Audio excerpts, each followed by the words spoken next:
Hey guys, it's Jake1 here, and today we're going to be covering Marvel's Telepaths Ranked. Now this is going to be a shorter list, only around 20 characters this time.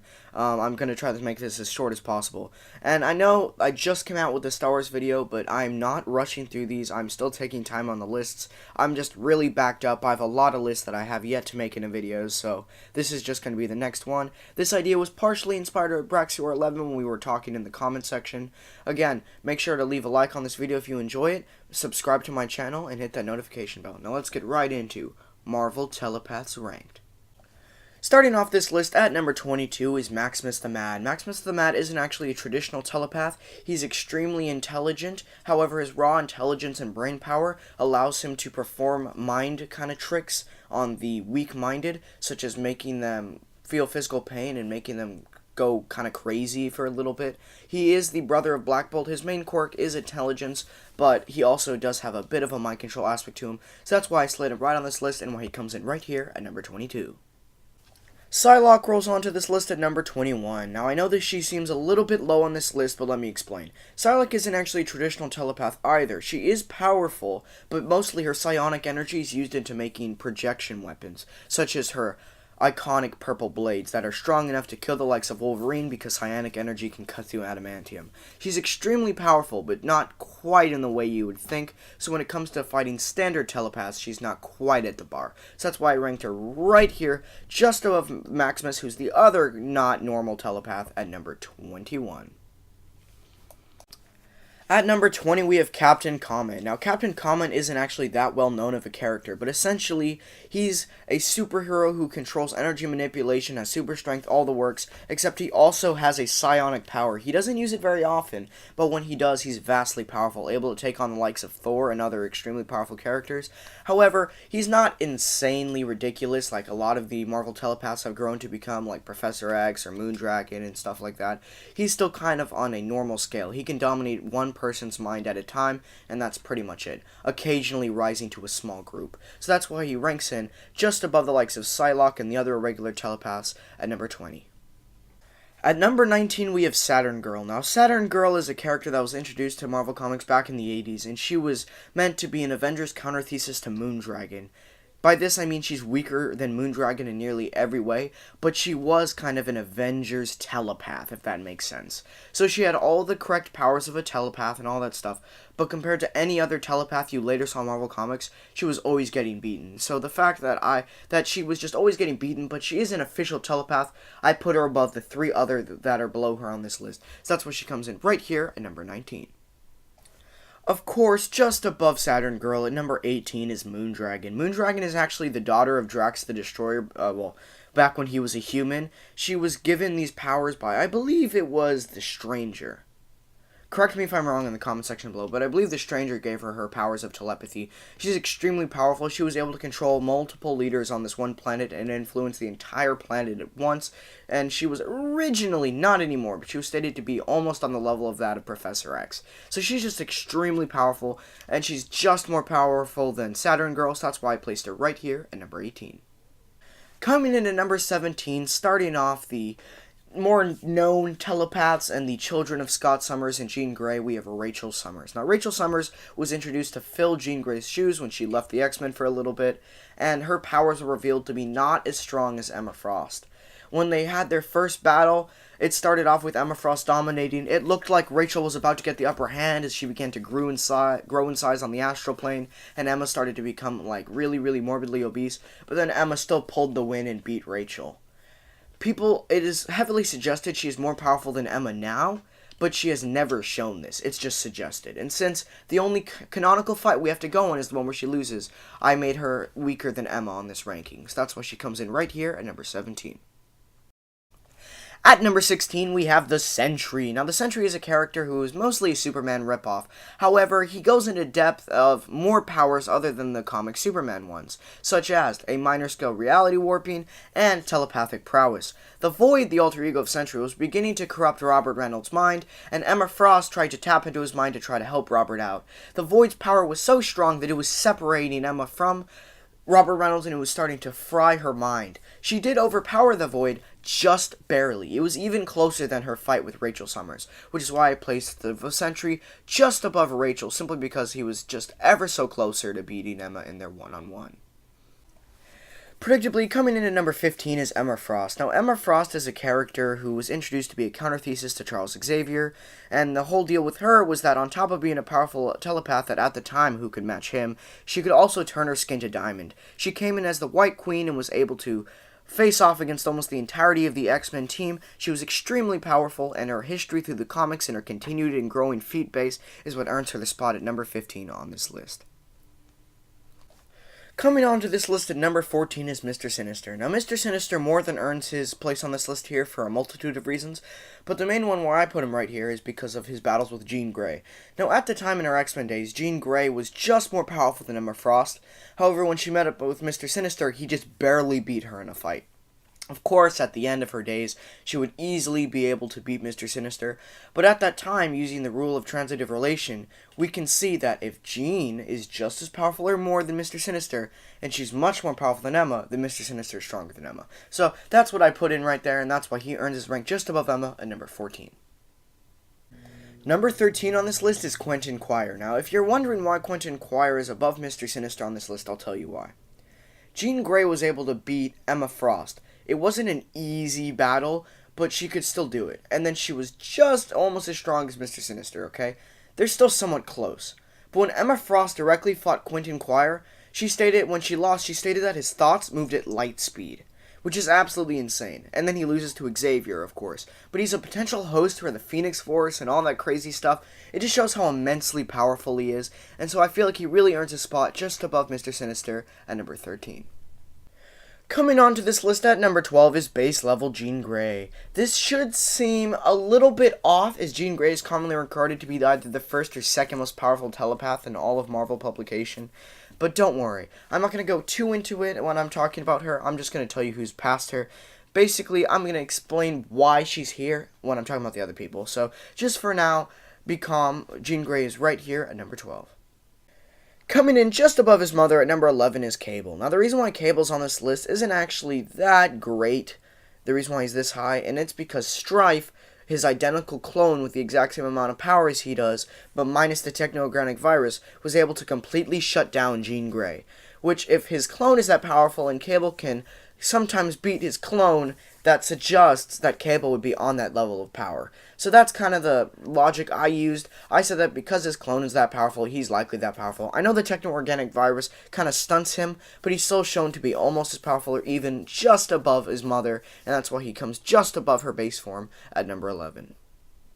Reasonably, at number 10 we have Strife, the identical clone with slightly greater power than Cable. He comes onto this list simply because he was able to shut down Jean Grey's mind, and because compared to the other people further on this list, he's not really that much. He's extremely powerful, he's from the Days of Future Past timeline, and that's really all there is to him, so Strife, number 10. Hope Summers comes onto this list just above Cable, Strife, and her base level mother, simply because Cable stated that Hope Summers was so powerful that she could take down Strife easily with her vast telepathic abilities, and that her telepathic abilities far surpassed his own. To admit that, first of all, is insane, and that he knew that when she was a baby. I mean, Hope Summers is vastly, vastly powerful, and so she easily would outclass the likes of Strife and all that stuff, but compared to some of the really crazy characters that come on this list later on, she doesn't stand a chance. So that's why she comes in her base level right here at number 9. Speaking of characters that Hope Summers can't beat, at number 8 we have Legion. Now, Legion is the son of Charles Xavier, who exhibits many personalities that are all extremely vastly powerful, putting him on the multiversal level. By the way, just a little bit of side notes, when I'm ranking all the Marvel mutants, I actually made a big mistake. Well, I mean the Marvel cosmic entities. I put him too low. He actually has more personalities that make him even stronger, so he's just vastly, vastly powerful. But in the shock twist of the century, in the newest X-Men run, X-Man Nate Grey overpowers his mind and traps him in a mental prison, which just baffles me, as X-Man Nate Grey was never shown to have this kind of power, and so that's why Legion kind of got boosted down the list, and it is now residing right here at number 8. The X-Men Nate Grey arrives on this list for two reasons. He was able to overpower Legion's mind, which is absolutely insane. Legion's like a mutant god, okay? And he just completely overtook his mind and made him his prisoner. And it's that, first of all, that's just insane. In addition, he also warped the mind of everyone on planet Earth and made them forget all about all of their religions, erased every temple, and made himself God. What? Like that's just insane stuff. Like, absolutely insane stuff. Like, no one does that.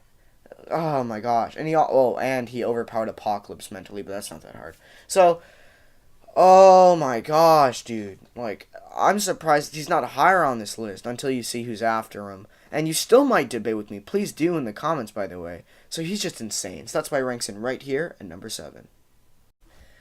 Coming up at number 6 is the mental parasite Cassandra Nova. Now, Cassandra Nova is a parasite that resides in the astral plane who latched on to Charles Xavier. She sensed that the well of telepathic power inside of him would be the greatest that would ever be. And so she latched right onto him and tried to form an identical clone inside his mother's womb. Charles fought her as she was pretty much pure evil, and I believe he actually ends up beating her, but she comes back. And that's why she kind of looks like some weird female Charles Xavier. That's because she is. She's insanely powerful, more than Jean Grey with telepathic ability. She was almost as powerful as Charles Xavier, and I mean almost. She almost dominated his mind, but in the end, with the help of some other people, he was able to finally lock her out and send her back into the astral plane, until recently. She has recently come back, but we haven't really seen anything from her that's super impressive just yet, so I'm going to wait on moving her up and down the list depending on what happens. But for now, she stands here at number 6. Coming just above Cassandra Nova on this list is the number 5, the Shadow King. The Shadow King is the ruler of the astral plane. He has dominated human consciousness for millennia, and he arose when the first thought arose. He's insanely, don't take that out of context, he's insanely powerful. Okay, he's insanely powerful. He dominated the mind of Legion and other powerful telepaths, and it's stated that the only person or entity to ever overpower his mind was Charles Xavier. So that's why he comes just above Cassandra Nova. It's because even Cassandra Nova, who resided in the astral plane, would be subjected to his rule. So that's why he comes in just above her at number 5. Finally, coming in at number 4 is Charles Xavier. Now, before you click off the video and start writing in the comment section, oh my gosh, you're so dumb, how is Charles not number 1? Let me explain. Charles Xavier is the most powerful human telepath of all time, besides one other without help. If that makes sense. I'll get into that later. But for now, you just gotta trust me. But plus, he's the first one to directly challenge the Shadow King and win, and he beat the parasite known as Cassandra Nova, and he overpowered Legion in the mental battle, and all this different stuff. And X-Man has nothing on Charles. Charles' feats go out the roof, and that's why Charles comes in right here at number 4. Coming in at number 3 is Gabriel Shepherd. Now, the reason why Gabriel Shepherd is so high on this list isn't because of anything he did regarding fighting Psylocke, Colossus, or Pixie and overpowering the minds of anyone. The deal is Charles Xavier used his maximum power, and that's insane, plus Cerebro and Jean Grey and all the other telepaths all at the same time were trying to find Gabriel Shepherd, and they used every type of detection as well. And what he did is he said, oh, I just created a little bubble around myself that blocked all their psionic energy. None of them could find me, nonetheless hurt me. And he could have easily at any point just reflected back and overpowered each one of them effortlessly, as he did with Psylocke. So, well, that's implied. He never actually does this. And it's just insane. He's kind of a one-off character. He's actually a proto-mutant. He's the most powerful proto-mutant. And it's for a reason. He's absolutely insane, and that's why he comes in right here at number 4. Coming in just above Gabriel Shepherd at number 2 is Hope Summers. Now, the reason why Hope Summers is on this list, she had the Phoenix Force and could use it just as well as Jean Grey. Well, slightly less well than Jean Grey. She never truly achieved White Phoenix at the ground levels of power, but she came really close. And at that point, you can dominate anyone's mind effortlessly. The other reason she's here at number 2 is because of her other power, besides her innate telepathy, is that she can, if she sees a mutant and she knows what their power is, she can copy that power to the greatest extent. Okay? Which means if Charles Xavier tried to subdue her with his mind, because she already has some innate telepathy, she could put up a defensive barrier for literally it would have to be like a quintisecond. That's all she needs. And all of a sudden she's a more powerful telepath than Charles Xavier. And the same thing can be said for Gabriel Shepherd. She's just so incredibly broken, and that's why she's at number 2. Finishing off our Marvel Telepaths ranked at the number 1 spot is Jean Grey with the Phoenix Force. This should come as no surprise to any avid movie watchers or comic book readers, as we've already seen Jean Grey do insane acts of power with the Phoenix Force. She's nearly godlike in that regard, and telepathy would just be the tip of the iceberg. There's no one that could stop her. Professor X, he's screwed. Gabriel Shepherd, hope that bubble works against a god. The only person that I could even think that would stand up to her is Hope Summers with the Phoenix Force in the terms of telepathy. And Hope Summers isn't even as good as using the Phoenix Force as Jean is. So it still wouldn't be fair. Jean would just take this telepathy battle in every regard. Even if everyone on this list fought her at once, Jean would probably still win. So that's it for it. Again, thank you guys so much for watching. If you enjoyed this video, please leave a like. You'll see in the center of your screen, my channel icon is there. You can click on that to subscribe and make sure to hit the notification bell so you'll be notified every single time I upload. And to the right, you'll see my recommended channels. You'll see on the very right is Akidasta, and he makes cool paint openings, and he helped me a lot with the Star Wars video, and he helped me learn how to make good thumbnails. I hope you guys enjoyed the thumbnail for this video, by the way. And to the left of him, you'll see Creepa MC. Creepa MC makes Minecraft and Fortnite tutorials if you want to go check him out. And to the left, the very far left, you'll see other videos by me. Thank you guys so much for watching, and I'll see you guys in the next one.